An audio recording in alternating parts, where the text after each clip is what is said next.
Welcome back, YouTube. Today we got a walk-in cooler for their beer cave. It froze up yesterday, so turned it off, let it thaw out overnight, and it's all thawed out. Evaporator coil doesn't look bad, so we're gonna get it checked out. Look at there. Look how they got that the system bulb for the thermostat mounted. It's just draped right there. Thermostat's over there. Look how they got that though. Might see if we can get in there and fix that, get it mounted properly,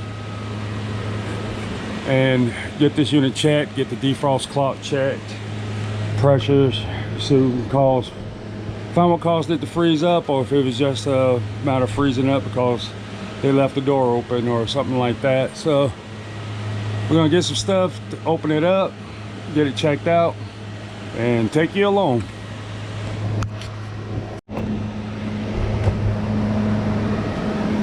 All right, we got it open. There's your expansion valve. This unit's a 2003. Got a lot of petition of the copper on the distribution tubes. But we're gonna gauge up, put a probe and a clamp in here, make sure that expansion valve is working right.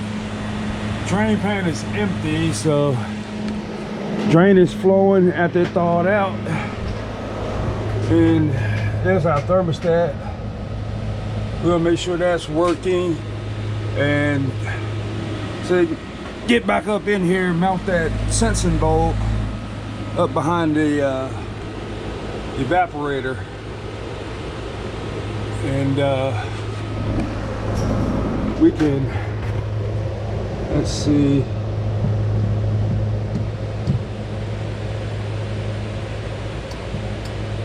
I can hear it click, open and close. So we're gonna close it because compressor's not running. So we're gonna close that liquid line solenoid so that we're not slugging when we go to turn it back on once we get outside. But I'm gonna try to shimmy up behind here, get that bulb mounted first, and go get my probes so we can check the superheat at this expansion valve once we get it back on, and get this unit checked out, and hopefully get this thing back running so that the beer is gonna get cold. All right, got probes hooked up so we can check the superheat at the expansion valve, make sure there's no issue there. Might run the leak detector over that, make sure those ain't leaking because all that petition that's on the copper, but doesn't appear. I don't see any signs of any oil or anything. I got verified the dial thermometer over the thermostat that it's close to being pretty accurate. Got a probe back there for the return and one up front. So now we're gonna go outside, get the condenser unit opened up, and check the defrost clock and all of that before we get it turned back on, and verify the operation of this unit. Make sure it wasn't nothing going on with the unit that's causing it to freeze up.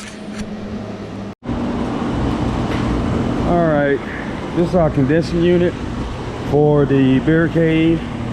It's a Heatcraft 2003 unit. Look, the compressor's been replaced before. It's a 2011, but I set the defrost clock when I got him out here roughly 30 minutes ago, and it has not advanced. So we're gonna have to replace the defrost clock. The condenser coil is dirty, but I was informed that their maintenance is here to clean the coils, and he told me not to clean it, that he would clean it. So we're gonna get it running and get the defrost clock replaced, and then I'll let him clean the coil and get the compressor hooked back up, and we'll check everything up to that point. Okay, and down here, tight fit, but the defrost clock, check one to end, does have power, but it's no longer advancing. So I got another clock, which keep on the truck. This one is a 8145-20. So we're gonna get that replaced. Go ahead and check that contactor, since I see some black spots on it. You can read across it, and nothing, no voltage drop there.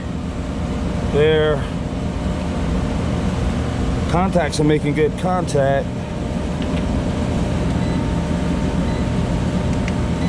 Power's good. So we're gonna open it up, check out the contacts, and see if we need to replace that while we're in here. Okay, we got the defrost clock changed, dated. Contacts on the contactor look good. I was able to determine that this unit is an R22 system. The compressor has mineral oil in it, so I marked this as R22 for the next guy, so they'll know that this is an R22 system. Like I said, the coils need clean, but their maintenance is here and he's getting ready to clean the coil. So we're gonna finish checking the overall operation and we'll let him handle the cleaning. So get this turned back on.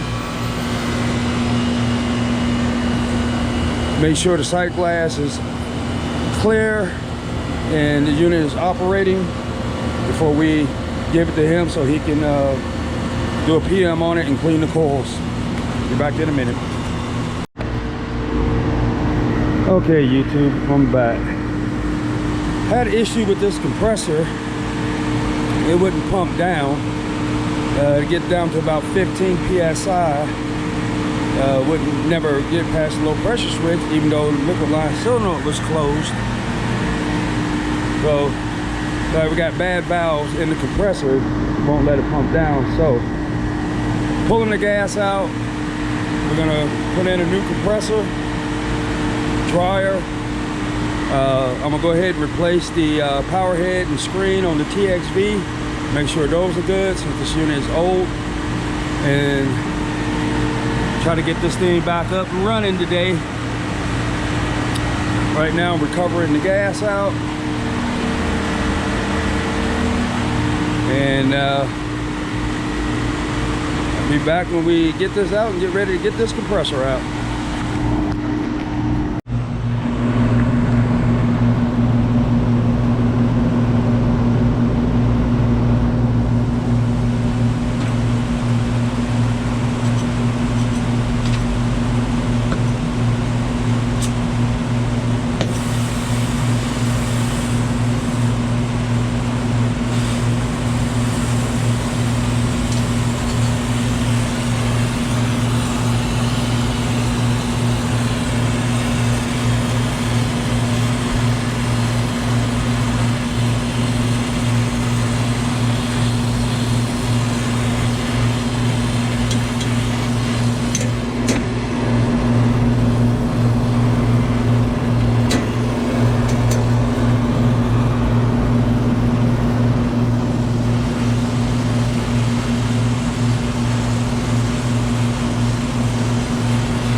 And stop,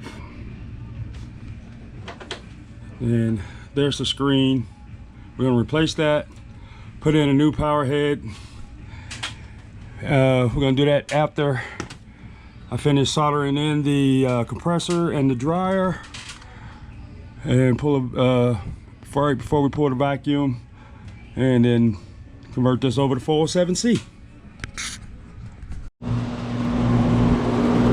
Okay, people, got the dryer installed, compressor. Just gotta put the crankcase heater on, mount the bulb on the new power head, put in a new screen, perform a tightness test right now. Brushes are holding. We're gonna let the tightness test run till I go mount the bulb for the power head, and then we'll get the vacuum started, and then get some 407C put back in this and get her on. All right, while we wait on the vacuum, wrap the bulb. Got the new power head on, new screen. It's pulling the vacuum. So we get the vacuum pulled down, we can get it charged up with 407C and get their beer cooler back on.